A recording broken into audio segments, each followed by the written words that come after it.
উফ, আজকে কি গরম পড়লো।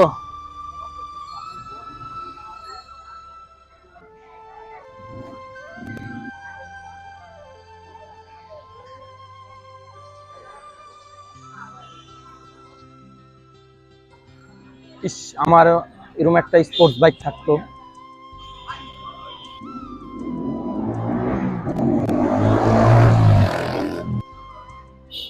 আজকে যদি আমার একটা স্ট্যান্ড বাইক থাকতো, আমার একটা বাইক আছে, তাও যদি একটা স্ট্যান্ড বাইক থাকতো স্ট্যান্ডও করতে পারতাম। নাই দেখে আজকে কি করবো, কিন্তু একটা স্ট্যান্ড বাইক দরকার ছিল স্ট্যান্ড করার জন্য। ইস, আমার যদি একটা কিডওয়ালা বাইক থাকতো। স্পোর্টস বাইক দরকার নেই, একটা কিড হইলেই যথেষ্ট ছিল। আমার বাইকে লাগাইতাম, একটু ভাল লাগতো, আর একটু মডিফাই করতাম।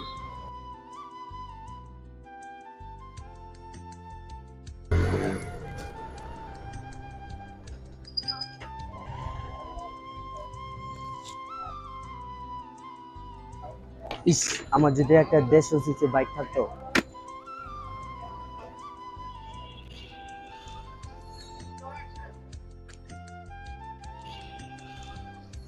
ইস, আর কতকাল হাঁটবো, আমার যদি এরকম একটা বাইক থাকতো।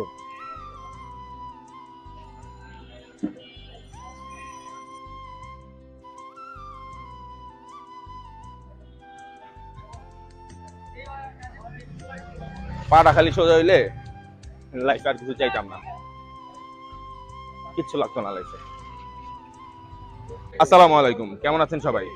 আসলে ব্যাপারটা হচ্ছে যে আমরা ছোট্ট একটা মেসেজ দিতে চাচ্ছি আজকে ভিডিওর মাধ্যমে। হয়তো ভিডিওটা খুব বাজে হয়েছে, কারণ আমরা সবাই কেউই প্রফেশনাল না, তো প্রফেশনাল হাতে ভিডিওটা বানানো হয়নি। বাট ভিডিওটার মেসেজটা হচ্ছে যে আমরা প্রত্যেকে যেই জিনিসটা নিয়ে থাকি সেই জিনিসটা নিয়ে স্যাটিসফাইড না, বাট আমাদের উচিত আমাদের যেই জিনিসটা আছে সেই জিনিসটা নিয়ে আমাদের হ্যাপি থাকা।